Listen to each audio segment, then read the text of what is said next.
The wind howled across the cracked plains of West Texas, carrying more dust than dreams in the scorching summer of 1882. Picture it, the earth baked hard under a merciless sun, splitting open like old wounds that refused to heal. Tumbleweeds rolled lazily past abandoned homesteads, silent witnesses to families who'd packed up and fled when the rains forgot to come. For 3 long months, not a drop had fallen, and folks were whispering that this drought might be one for the history books. You know, back in those days, Texas saw some brutal dry spells. Historians tell us the 1880s were riddled with them, peaking in 84 to 86, wiping out crops and cattle, forcing good people to start over or give up entirely. But in our story today, one woman wasn't about to let the land break her.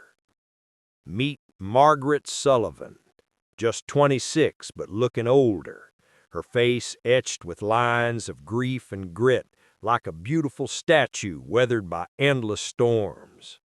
Her dark hair was pulled back in a no-nonsense bun, streaked with early silver, and she wore a faded black dress that had seen too many washings. It was her mourning garb, the last tethered to her husband Thomas, gone 8 months now in a freak accident while felling trees in the canyon. One snapped rope, and he was crushed beneath the timber. They told her he didn't suffer, but widows know better. Those words are just bandages for the soul. Suddenly, she was alone, protector of 40 stubborn acres, 20 head of longhorn cattle that were starting to show their ribs, and her 4-year-old son Samuel, with his father's sandy hair and her own serious gray eyes. Eyes that had already seen too much hardship for such a little boy.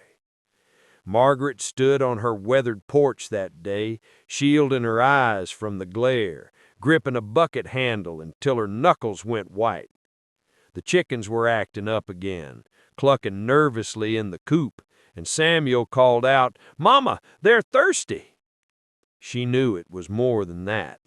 The well was running low, each bucket haul taking longer, yielding murkier water.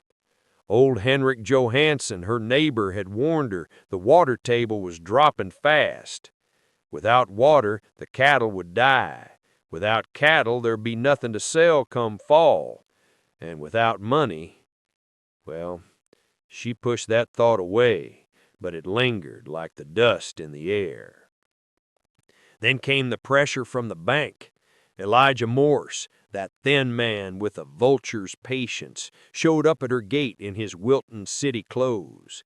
"Concerned for your welfare, ma'am," he said, but his eyes gleamed with calculation. "The bank was reviewing accounts, and with Thomas gone, maybe you should sell. A fair price, enough to set you up in town." Margaret's voice was steady, though fear coiled in her gut. "This is my son's inheritance. I'll not sell." Morse's smile tightened. "Payment's due in 2 months. I hope you'll have it." And as he left, he tossed in a jab about her credit being cut at Grayson's store. The humiliation still stung from being turned away empty-handed while folks whispered. You ever feel that weight, friends? Like the world stacked against you and every step forward sinks you deeper in the sand? I remember reading about those pioneer women in the Old West, real ones like the ones who survived the droughts of the 1880s. They weren't just surviving, they were fighting for legacies. Margaret was one of them, in spirit at least. But hope, that was a luxury she couldn't afford. Or so she thought. As the sun dipped low, painting the sky in amber and crimson, a rider appeared on the horizon, a dark speck against the glow, horse and man both exhausted. Margaret's hand went to the rifle on the porch. Strangers meant trouble for a woman alone. But as he neared, she saw a bay gelding, dusty and favoring a lag, and the rider, tall, broad-shouldered, in worn chaps and a faded blue shirt. He stopped respectfully distant, pushing back his hat to reveal a face handsome under the trail dust, dark hair falling over his forehead, eyes like a winter sky, pale blue and weary, carrying miles of memories. "Evening, ma'am," he said, voice rough from disuse. "Name's Jake Ryland. My horse threw a shoe 5 miles back. Wonder if I might use your tools to fix it. I can pay." Margaret studied him. Gun belt well kept, hands calloused but clean, manner respectful. Something in his quiet eased her suspicion. "Forge is in the barn. Hasn't been used since—" She trailed off, not ready to speak of Thomas. Jake nodded. "I'm handy with horses, and if there's work needs doing, I'd trade labor for a meal. Been on jerky too long." Samuel peeked from behind her skirts, shy but curious. Jake touched his hat brim. "Fine boy you got there. About my nephew's age back in Missouri." Outlaws didn't talk akin, Margaret thought. She let him stay for supper. Beans and cornbread, simple but hearty. As he led his horse to the barn, she watched his careful gait, alert but not aggressive. For a moment she imagined not facing it all alone, but hope was dangerous. Tomorrow he'd ride on. Yet morning brought something unexpected. Jake emerged from the barn, washed up, and fixed Samuel's broken wooden horse, a toy Thomas had carved. The boy's eyes lit up. "Can he stay, Mama?" Margaret's throat tightened. "We'll see." Jake knocked politely. "Morning, Mrs. Sullivan." Wanted to settle up before moving on, but she waved it off. They were square for his man's. His pale eyes saw too much. "That roof needs work. Corral fence, too. Windmill seized. All true. Task seed delayed. Not your concern," she said stiffly. "Could be," he replied carefully. "I'm in no hurry. Work for food and a barn to sleep in." She should have refused. Town gossip would fly. But pride wouldn't feed Samuel. "No wages," she warned. He just nodded and started on the roof. Days stretched to a week, then 2. Jake was as promised, hard worker, respectful distance. He ate with them, but excused himself after, no prying. Samuel broke his reserve first, shadowing him with questions. One evening on the porch, "Were you in the war?" Jake nodded slowly. "Boy myself then. Did things men regret." Samuel pressed. "Kill anyone?" Margaret scolded, but Jake answered gently, "Yes, son. War makes you forget pride in it." I love that moment. Shows the humanity in these tough Western figures. You think of cowboys as gunslingers, but many were veterans, haunted by the Civil War. Jake's shadows ran deep, and Margaret saw it. Later he shared, ranch in Kansas, wife Emily lost to fever while he was on a drive. Sold it all, drifting 5 years, running maybe. Margaret softened. "Sometimes running's all we can do. I wanted to flee east after Thomas, but the land was Samuel's tie to his father." "Good land," Jake said, "worth fighting for." Their eyes met, electric. She looked away, but that night dreams shifted from Thomas's body to Jake's steady hammering, like a heartbeat mending what's broken. The drought tightened its fist. Grass gray, wells twice the effort for half the water. "We move the cattle or lose 'em," Jake said one evening, sunset copper on the dying land. Clear Creek, 20 miles through Carson's Gulch, 2 days' drive. Margaret insisted on going, Samuel to the Johansons. They prepped, mending gear, packing sparse food. Samuel's small voice, "Come back, Mama?"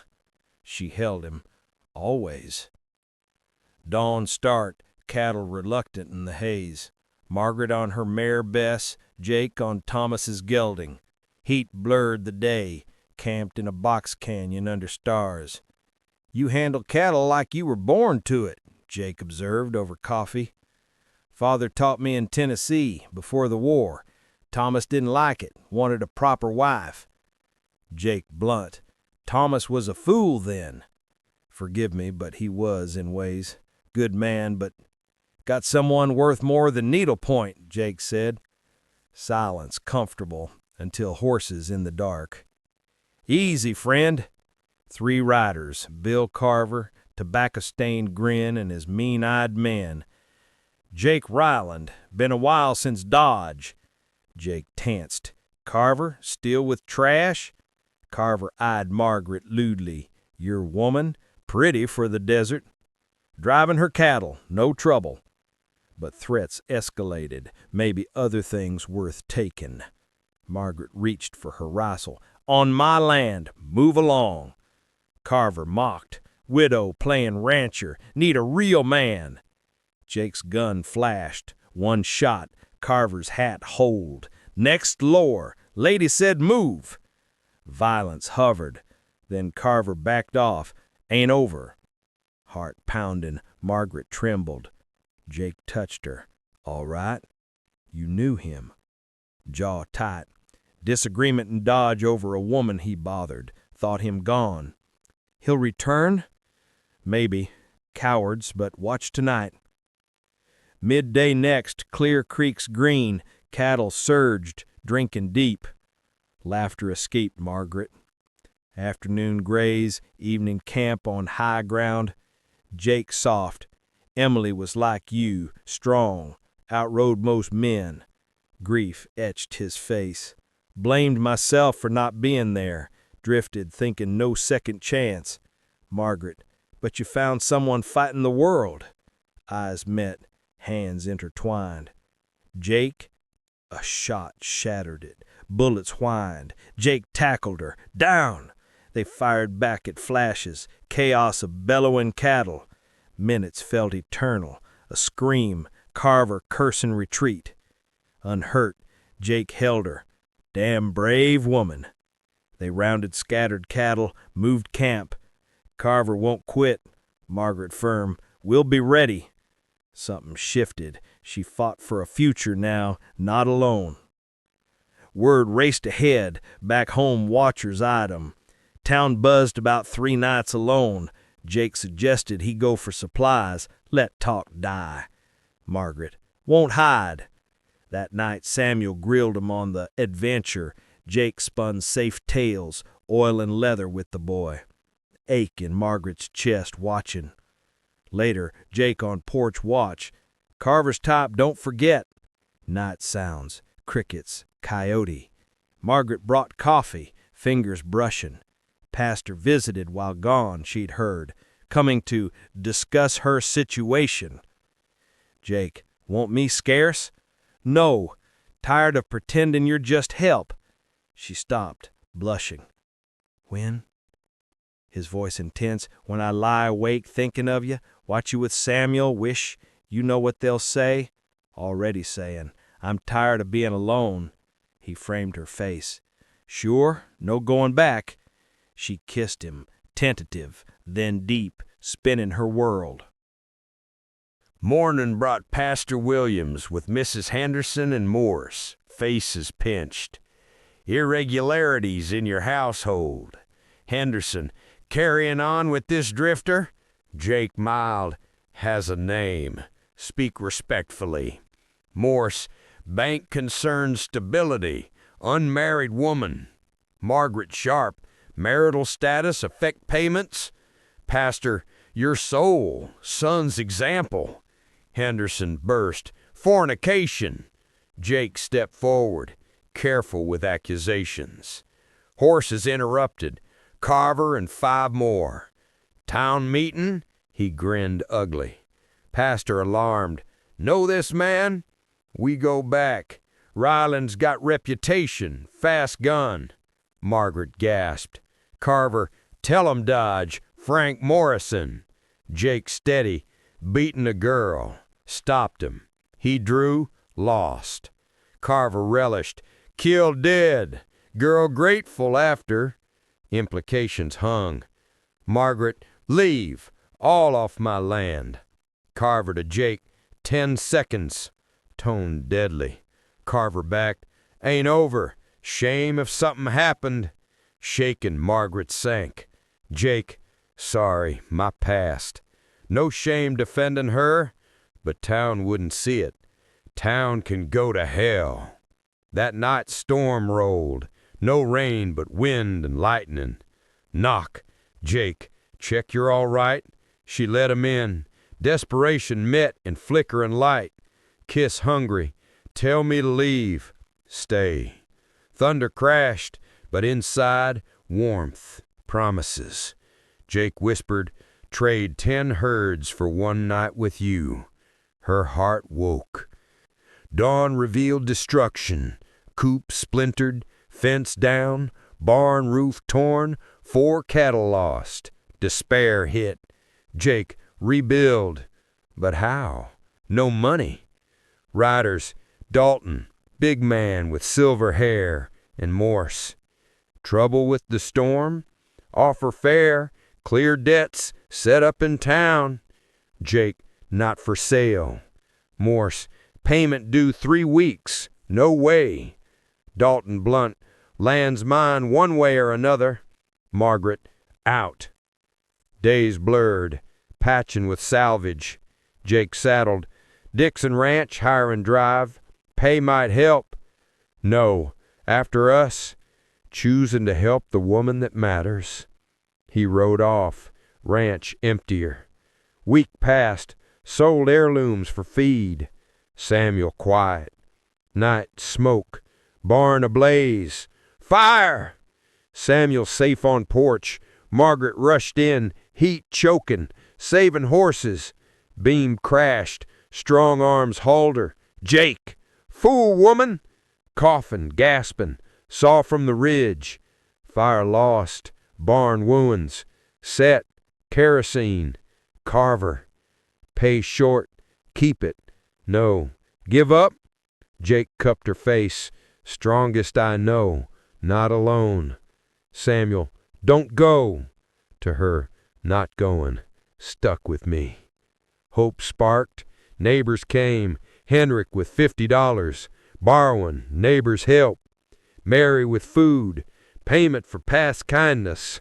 Almost enough, Jake's pay sealed it. He kneeled, love you, stand beside against all. Be Samuel's father, your husband? Tears, yes. Kiss with cheers from the boy. Tracks in snow, Dalton's men circling. Wolves came, howls primal. Attack fierce, Jake dropped 2. Margaret wounded 1. Big wolf on Bess. Margaret swung rifle, knocked down. Jake shot it. Insane! Couldn't lose her. They'd won the real battle. Together. Courthouse loomed, payment close. Crowd buzzed. Morse smug. First claim on deed. Dalton said irregularities. Boundaries wrong per 76 survey. Encroaches my land, including Clear Creek. Horror. No water, land worthless. Lawyer Crawford said Surveyor Hicks swears. Hicks testified damning. Margaret said Henrik Johansson knows boundaries. Henrik, 23 years, helped Thomas survey. Clear Creek always. Markers gone recent. Notebook said records from 76, Army placed stones. Doc Hartley said McKnight's brother-in-law, wire for confirm. Dalton sneered, old immigrant, questionable morals woman. Temper flared, dare? Living with gunmen, can't manage, barn burned, cattle lost. Jake, fraud map? Hicks faltered. Pastor said overheard Carver digging markers on Dalton's orders. Chaos. Gavel banged. Carver denied, hand to gun. Jake blocked. Sheriff detained. Judge conflicting. Status quo. Payment accepted. Ranch yours. Carver escaped jail. Kill deputy, threat loomed. But wedding day dawned golden. Dress ivory silk, ceremony under spring bower. Henrik gave her away, vows, have and hold, drought and plenty. Kiss amid cheers, feast, dance. Horizon, rider, Dalton, watching, then gone. No surrender, but truce. Carver caught in Colorado, hanged soon. Dalton's last offer triple, refused. Ranch thrived, cattle sleek, horses foaled, coop rebuilt. Anniversary sunset, Jake pulled close. Still trade 10 herds for one night. Laughter, don't have to, forever. From loss to love forged in fire, hope bloomed. Thanks for joining this tale of Margaret and Jake. Touched my heart sharing it, like those real Western stories of resilience. Where are you listening from? Ranch in Texas? City apartment? Drop a comment. Favorite moment? Subscribe to From Wild West for more frontier love, courage, adventure. Let's connect below.